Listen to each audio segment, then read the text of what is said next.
ई बाड़न ऑर्गन कलाकार संतोष निषाद, जिनकर कला के मुरीद पूरा बिहार में बाड़न। सरपट दौड़त उंगली से संगीत के जे मधुर धुन निकलला ओकर लोग दीवाना हो जालन। लेकिन आज ही हाथ ऑर्गन छोड़ के कुदाल थामे के मजबूर बा, काहे कि लॉकडाउन के चलते गाना बजाना के सारा कार्यक्रम बंद हो गई बा और पहले से तय सब कार्यक्रम कैंसिल हो गई। ऐसे में जिला प्रशासन से भी मदद ना मिले पर संतोष के परिवार के जीविका चलावे खातिर राजमिस्त्री के साथ मजदूरी के काम करे पड़ल। प्रोग्राम लॉकडाउन के चलते सारा बंद हो गया है। लमसम जब से लॉकडाउन हुआ है 3 महीना लमसम हो गया है। तो जो पीक डेट था हम लोग का प्रोग्राम करने का अप्रैल मई जून, तो इसमें सारा कार्यक्रम जो बंद है, कोई भी कार्यक्रम नहीं हो रहा है। तो सर उसके बाद आगे का जो सीजन ऑफ है, बरसात आने वाली है, जुलाई अगस्त सितंबर तक हम लोग का मान लीजिए अगस्त भी चला जाएगा। हो सकता है कि दशहरा से कोई अगर कार्यक्रम मिले तो मिले, नहीं तो 2020 में हम लोग का पूरा मतलब प्रोग्राम खत्म है। सर पैसा के अभाव में सर हमने बच्चों का अभी तक किताब नहीं खरीदा है। अच्छा। और बेटी का एडमिशन कराया है, उनका ड्रेस भी नहीं अभी हम खरीदे हैं। और बच्ची अभी मतलब नर्सरी में नाम लिखवाए, उसके बाद ही लॉकडाउन हो गया। कितने माता जी पिताजी मेरे हैं, लेकिन वो मतलब काफ़ी बूढ़े हो चुके हैं। सारा निर्भर सर हमारे ऊपर है। सरकारी योजना का अभी तक हमको कोई लाभ नहीं मिला है।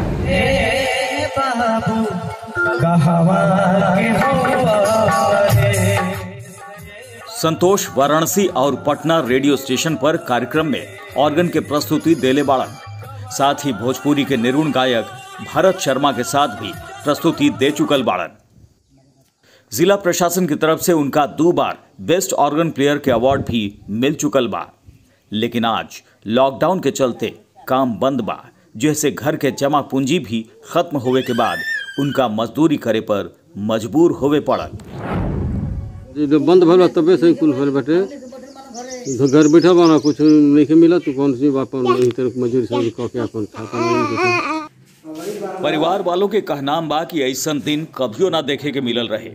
संतोष कभियो मजदूरी ना कैले रहे, लेकिन वक्त आज संतोष के हाथ से ऑर्गन छीन के कुदाल थमा देले बा।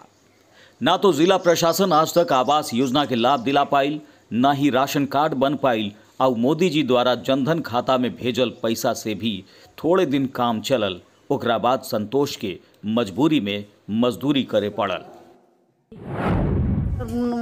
अब काम छोड़ दिल माना तो कोनो काम कर जो है नहीं खा। अब कोनो काम कोई के करबे नहीं कल, घरे के करबे नहीं कैला। तो आज तो उनका के पहाड़े न लुकता। आज 2 लड़का फिका मेहर लेके खिया मैंने कटिया बिना बचवा तनी कही है 1 घंटा बोझा उठा दिया, बचवा तनी बोझा 4 गो बिगवा दिया घर के। लेकिन दूसर को मजदूरी कोई नहीं दूसर के तो हमरा घर के कोई नहीं करे। भले इनकर बाबू कोई के बिया सिया कबार दे जात नहीं, बिया हुआ कबार दे तो घरे के तो कोई नहीं।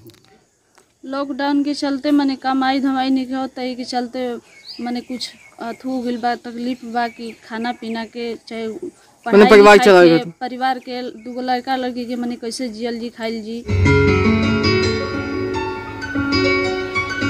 कलाकार कौनो जगह के शान हुआला, जेकर कला के सम्मान करल सबके फर्ज बा। ऐसे में प्रशासन के ई मुश्किल वक्त में संतोष के मदद खातिर आगे आवे के चाहिए।